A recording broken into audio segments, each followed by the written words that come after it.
Allahumma salli ala sayyidina Muhammad wa ala ali sayyidina Muhammad. Allahumma allimna ma yanfa'una. Ya Allah, ajarkan kami ilmu yang bermanfaat. Wanfa'na bima 'allamtana. Ilmu yang kami sudah tahu buat dia berguna untuk kami, bukan malah menjadi azab bagi kami. Allahumma aftah qulubana, bukakan pintu hati kami. Wamla' qulubana bil hikmati wal iman, penuhi hati kami dengan hikmah dan iman. Allahumma ja'alna minar rasyidin, jadikan kami orang yang berhati lurus, berfikir lurus, berkata lurus, beramal lurus. Wa ja'alna minal mukhlasin, jadikan kami orang-orang yang ikhlas. Amin ya rabbal alamin. Bang Alvin Firdaus beserta seluruh tim yang ada di Pontianak, tim yang ada di Riau, Bapak Ibu Abang Kakak Adik Sahabat Hijrah bersama Ustadz Abdul Somad yang dimuliakan Allah Subhanahu wa taala. Amin ya rabbal alamin. Pembahasan kita malam ini hadis dari Imam At-Tabrani.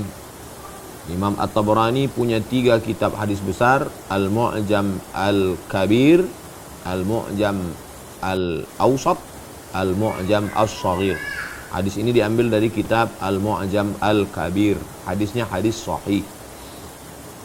Ma min dzambin, tidak ada dosa, ajdaru an yu'ajjalallahu ta'ala li sahibihi al-uqubata, tidak ada dosa yang lebih layak untuk dijatuhkan hukumannya, disegerakan di dunia. Dosa yang disegerakan hukumannya di dunia. Jadi dosa ini ada hukumannya nanti di akhirat, ada yang hukumannya disegerakan di dunia. Hukuman itu terbagi pada 2. Yang pertama, hukuman ketika kita masih ada di dunia ini, masih hidup. Dan ada hukuman itu nanti begitu kita sudah mati, baru nanti di akhirat. Nah, dosa-dosa ini disegerakan di dunia. Ma'ama yaddakhiruhu lahu fil akhirah. Dan di akhirat nanti sudah disiapkan Allah. Jadi bukan berarti kalau sudah di dunia dapat, di akhirat nanti sudah lepas, enggak. Ma yaddakhiruhu lahu, disimpan Allah, disiapkan untuk dia nanti di akhirat ada lagi. Jadi yang di dunia ini baru dapat muqaddimahnya aja. Nanti kelanjutannya di akhirat dapat azab lagi. Apa saja azab itu? Dalam hadis ini cabangnya 3. Ini batang kayu, namanya batang azab.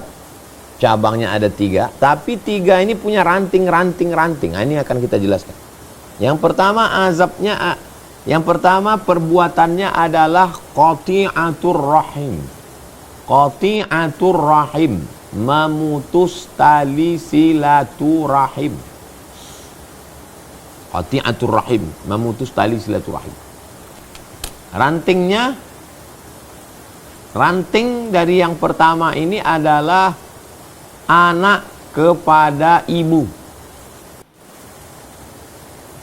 Setiap hari kita mendapatkan potongan berita, entah dari Instagram, entah dari TikTok. Seorang ibu dibawa anaknya belanja ke pasar, selesai belanja anaknya hilang. Seorang ibu ditinggalkan di minimarket, anaknya hilang.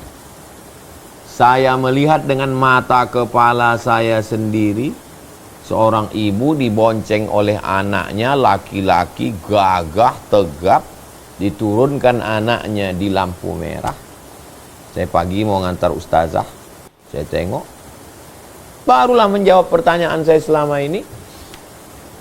Kok bisa orang-orang tua ini ada di lampu merah? Kapan mereka bisa jalan kaki kemari? Jam 7 sudah ada standby, rupanya diantar. Nah, ini azabnya.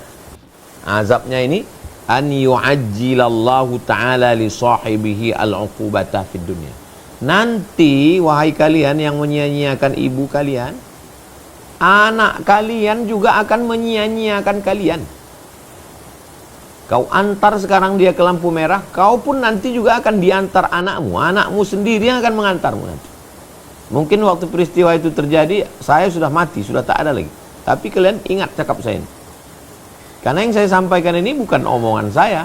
Hadis Nabi, hadisnya sahih dalam kitab Al-Mu'jam Al-Kabir.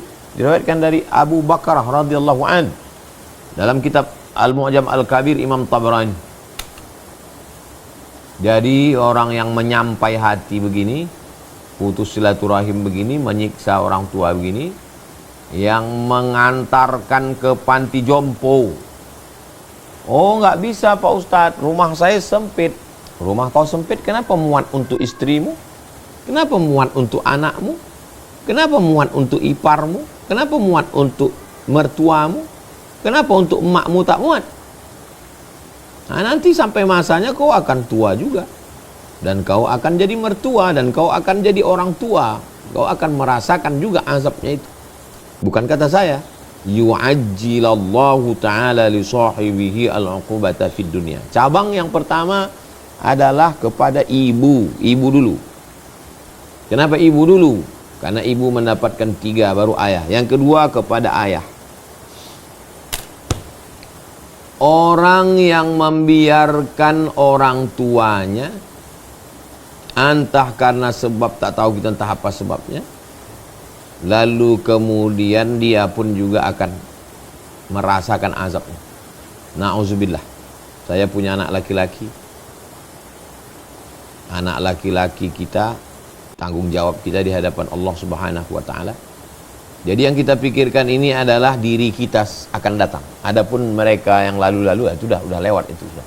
Yang kita pikirkan ini adalah bagaimana kita nanti menjalani hari-hari kita yang sekarang muda, gagah perkasa, lama-lama akan tua, dan setelah itu kita pun akan duduk sendiri.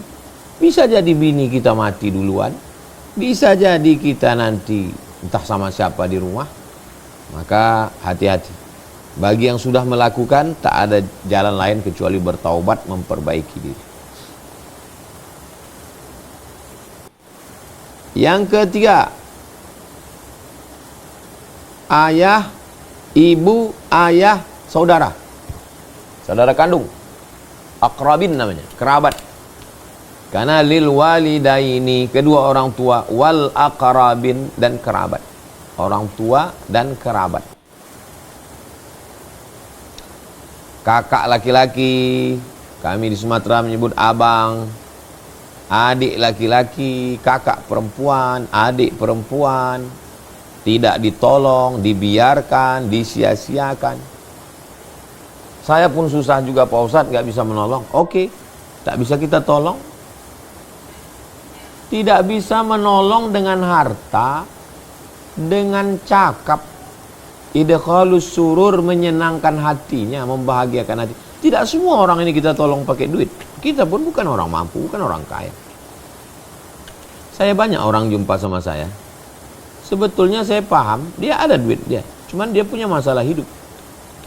Dia cuman mau cerita. Tak ada kawan dia bercerita. Dia mau cerita. Ya kita dengarkan cerita dia. Begini, begitu, begini. Kita ingat, kalau kita bisa tulis, kita catat. Saya selalu kalau orang cerita, saya tulis. Kan ada note di situ, tulis. Buatkan poin-poinnya. Poin 1, jawabannya ini. Poin 2, poin 3. Saya begitu kalau menjawab pertanyaan orang. Saya tangkap apa yang, supaya ngomong saya nggak ngalor ngidul. Oh, 1, 2, 3, 4. Selesai dia ngomong, 1 tadi yang kau bilang ini jawabnya. Nomor 2 ini jawabnya. Nomor 3 ini jawabnya. Jadi orang-orang yang membiarkan saudaranya, sampai masanya nanti kita akan berada ramai, tapi kita sepi. Hiruk pikuk kota besar, Jakarta, Surabaya, Bandung, Yogyakarta, Medan, Makassar, Sorong, tapi sampai masanya nanti kita kesepian, kesunyian. Kenapa? Ditinggalkan orang. Gara-gara apa itu? Memutuskan tali silaturahmi. Jangan putus tali silaturahmi. Karena kita sedang memutuskan hubungan dengan Allah. Man ahaba yubsatulahu fi rizqihi, siapa yang mau lapang rezekinya, wa yunsa'alahu fi asarihi, mau panjang umurnya, falyasil rahimahu, hendaklah dia menyambung tali silaturahmi. Saya mendapatkan ilmu ini dari buku, dari guru, dari buku, dan dari perjalanan hidup. Rasanya banyak juga lah udah tempat berjalan. Saya sekolah SD di Kisaran. Habis itu SMP, SMA, Sanawiyah, Aliyah di Medan. Habis itu kelas 3 di Air Mole, Indragiri Hulu. Habis itu di Pekanbaru S1 2 semester. Habis itu di Mesir. Habis itu di Selangor UKM 1 semester. Habis itu ke Maroko. Habis itu pulang ke Jakarta sempat setahun. Habis itu pulang ke Pekanbaru. 9 tempat ini saya lewati. Tentu saya banyak kenal orang, kawan, sahabat, jamaah. Sengaja saya dibuat Allah SWT, banyak sekali saya tempat singgah, mampir sini, transit sini. Banyak umur saya hilang umur. Tapi setelah saya renung-renung, rupanya banyak hikmah di situ. Saya menengok bagaimana orang setelah tua, yang dulu hebat, yang dulu dihormati orang, entah apa dosa dia dulu, akhirnya di hari tua hanya berenang di air mata. Jangan berenang di air mata. Macam mana berenang di air mata, Pak Ustaz? Air mata kan setetes dua tetes. Begitulah bahasa ungkapan. Kita sendiri yang menyiapkan tempat renang kita itu. Sejahat apapun orang, ya kalau kita takut dipinjamnya duit kita, takut kita, ya jangan sampai putus sama sekali. Apalagi menganiaya, menzolimi. Ada keluarga yang sanggup menyantet. Yang ngasih tahu saya yang tukang ruqyah. Di ruqyah yang ngaku anak yang nyantet. Saya yang meletakkan boneka itu di situ. Boneka itu dicucuk-cucuk pakai jarum. Ada manusia sanggup menyantet keluarga. Sampai masanya nanti kau juga akan. Kalau kita menjadi korban, jadilah kita pemutus. Misalnya, dulu kakek kita, na'udzubillah, kakek kita jahat ke bapaknya. Habis itu bapak kita pun jahat juga ke kakek kita. Sekarang giliran kita. Jangan kita teruskan. Kita putus. Kita menjadi pemutus mata rantai. Putus, buat baik. Supaya nanti ke anak kita dia baik ke kita. Kenapa Nabi Ibrahim itu punya anak baik? Ismail. Karena Nabi Ibrahim memutus itu. Nabi Ibrahim tidak melanjutkan itu kepada Azar. Ya abati, wahai ayahku, sa'astaghfiru laka rabbi, aku akan memintakan ampun kepada Allah atas segala dosa-dosa. Innahu kana bi hafiyya, Allah akan mengampunkan dosa-dosa. Itu dari cabang yang pertama. 3 cabang. Cabang pertama, rantingnya ibu, ayah, saudara. Oke, kita lanjutkan. Cabang yang kedua. Cabang yang kedua dosanya namanya al-khiyanatu. Khiyanatu, khianat. Lawan dari kata khianat adalah amanat. Amanah lawannya khianah. Idza haddatsa kadzaba, wa idza wa'ada akhlafa, wa idza tumina khana. Berkhianat. Khianat ini khianat yang mana? Cabang yang kedua khianat, rantingnya 1. Orang yang paling dekat dengan kita. 1 kasur, 1 tempat tidur, 1 bantal, 1 kamar, 1 rumah. Suami istri. Jangan berkhianat. Sampai masanya nanti kau akan dapat dosanya di dunia. Yang tidak ada hubungan rahim. Kalau anak dengan ibu, rahim. Anak numpang di rahim ibu. Anak dengan ayah, rahim. Karena anak ini asalnya nutfah, suami. Anak dengan saudara, rahim. Karena anak dengan saudara sama-sama tinggal di rahim ibu. Nah ini yang khianat ini antara istri dengan suami, nggak ada hubungan rahim. Karena mereka emaknya lain, ayahnya lain, emaknya lain, ayahnya lain, menikah mereka. Dipertemukan Allah SWT. Lalu kemudian dia mengkhianati, berkhianat. Itu azabnya adalah yu'ajjilallahu li sahibihil uqubata fid dunya. Kita pun juga akan dikhianati orang. Khianat tentang masalah perasaan, khianat masalah keuangan, khianat masalah kepemilikan, khianat masalah pergaulan. Jangan mengkhianati pasangan. Yang kedua, siapa orang setelah orang paling dekat dengan kita itu? Mulai keluar rumah, sebelah kanan, sebelah kiri, sebelah depan, sebelah belakang, tetangga. Mengkhianati masalah sempadan batas tanah rumah, mengkhianati masalah jalan, mengkhianati masalah tempat parkir, mengkhianati masalah binatang ternak. Kita yang punya kucing, nya di tanah dia. Kita yang punya ayam, tapi tidurnya di pohon mangga kita, tapi nya di tanah dia. Ini ayam kau, iya, tapi dia tidurnya di atas. Kita yang punya sapi, tapi yang diinjaknya tanah dia. Sapi kalau sudah nginjak tanah, tanah padat. Kalau tanah padat, menggemburkan tanah itu bukan senang. Saya diundang orang ceramah ke satu desa. Saya kalau ceramah itu saya tanya, apa yang cocok untuk di sini? Apakah narkoba? Apakah tentang kejahatan remaja? Tolong Ustadz ceramahkan di sini supaya sapi jangan dilepas di tanah orang. Karena kalau sapinya nginjak tanah kami, tanahnya jadi padat, kami nggak bisa tanam jagung, nggak bisa tanam tembakau, nggak bisa tanam padi. Berkhianat. Berkhianat kepada orang. Sekarang pengkhianatan ini kan sudah jadi konsumsi publik. Dipoto, di-share. Jalan trotoar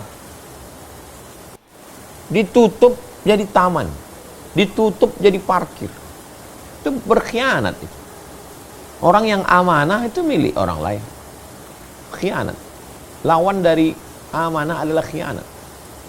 Maka nanti sampai masanya kita pun akan ada orang yang tidak Islam, tapi dia bisa amanah, jujur. Jadi saya ini orangnya penasaran. Kenapa saudara-saudara kita ini tidak Islam, tapi dia kok jujur ya? Dibeli cincin emas, baru dipakai 2-3 hari hitam. Kenapa? Rupanya kadar emas itu dicampur, entah dengan apa dia campur, hitam emas. Tapi kalau beli di situ nggak bercampur. Kenapa kalian jujur? Orang ini nggak percaya sama neraka. Bagi dia nggak ada neraka itu, tapi dia jujur. Kenapa dia jujur? Karena dia percaya kepada karma. Dalam Islam tak ada karma. Kalau saya berkhianat, berarti azab saya 2. Di dunia saya akan dikhianati orang, nanti di akhirat saya akan kena azab api neraka. Mereka tidak percaya akhirat. Bagi mereka nggak ada itu neraka, nggak ada. Tapi dia percaya kepada karma. Jadi ruh di badannya ini, nanti kalau dia mati, ruhnya ini kotor, jahat, ruhnya ini nanti akan kena karma. Masuk ke dalam makhluk lain, bisa jadi makhluk ke manusia juga, tapi manusia yang derajatnya rendah. Bisa juga masuknya ke dalam monyet, bisa masuk ke dalam babi, bisa masuk ke dalam anjing, dia akan disiksa sampai ruhnya bersih. Setelah ruhnya bersih, baru dia bisa menghadap Tuhan. Saya tahunya itu saya cari-cari, saya baca-baca. Kenapa orang ini jujur? Tidak semua, sebagian. Karena di antara mereka pun juga ada yang percaya, ada yang tidak. Kenapa dia jujur? Padahal dia tidak percaya kepada Allah. Ternyata dia yakin bahwa kalau saya nanti buat ini, saya akan kena di dunia. Kalau saya nipu orang, nanti saya kena tipu. Pengkhianatan yang pertama pada orang terdekat. Yang kedua adalah jiran tetangga. Siapa lagi? Yang ketiga, cabang yang kedua khianat. Yang kedua ini punya ranting, istri, suami, jiran, tetangga, depan, belakang, kanan, kiri, atas, bawah. Kalau kita punya usaha bisnis, customer, konsumen. Saya beberapa kali kena. Saya kalau sudah belanja, Saya pilih orang yang kira-kira kalau saya beli barangnya, nanti hasilnya itu dia akan berzakat ke Basnas. Kenapa kita tidak beli mainan ini di sana? Ini kalau kita belanja di sini, ini insya Allah dia akan bayar zakat nanti. Kalau di sana orangnya nggak berzakat. Setelah beli mainan dua, mobil-mobilan, satu untuk Hazik, satu untuk Sami. Nanti rencana pulang mainan. Hidupkan yang pertama. Baru dihidupkan yang pertama, tanggal bannya sebelah. Saya tengok, rupanya udah retak memang barang. Retak tempat ban mobilan itu. Diginikannya aja. Jadi begitu dia nabrak sikit, udah. Yang satu lagi tak jalan. Dalam hati saya, ternyata memang beratlah kita mau berbuat baik sesama. Tapi bukan berarti saya tobat mau belanja sama orang Islam, enggak. Saya tetap dengan prinsip saya tak mau, alah Ustaz itu cuma ceramah aja, dia sendiri enggak melaksanakan. Saya mau yang saya ceramahkan itu saya amalkan. Tapi orang-orang berkhianat begini nih, berkhianat kepada pembeli, kepada konsumen. Mencampur cabai busuk, mencampur duku mentah, mencampur mangga berulat. Pengkhianat. Kita pun juga nanti akan dikhianati orang. Mengulur-ulur bayar hutang. Matlul ghani zulmun. Mampu tapi mengulur. Zalim. Kama tadinu tudan. Bagaimana kau menzolimi, menganiaya orang, kau pun juga nanti sampai masanya akan dianiaya orang. Kalau saya berpikir sederhana aja. Sedangkan kita udah berniat baik, buat baik pun kadang kita dapat yang tak baik. Apalagi lah kalau kita memang niat yang tak baik.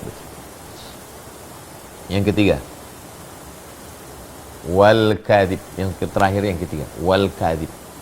Kadhib, bohong, dusta. Kalau yang pertama tadi, yang ada hubungan rahim, ibu, ayah, saudara.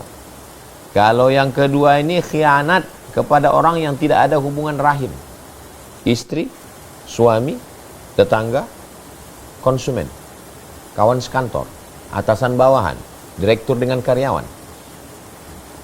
Kalau yang ketiga ini kazib, ini umum. Kepada yang ada hubungan rahim pun bisa, yang tak ada hubungan rahim pun bisa. Kalau kita mendustai, kita akan didustai. Kalau kita membohongi, kita akan dibohongi.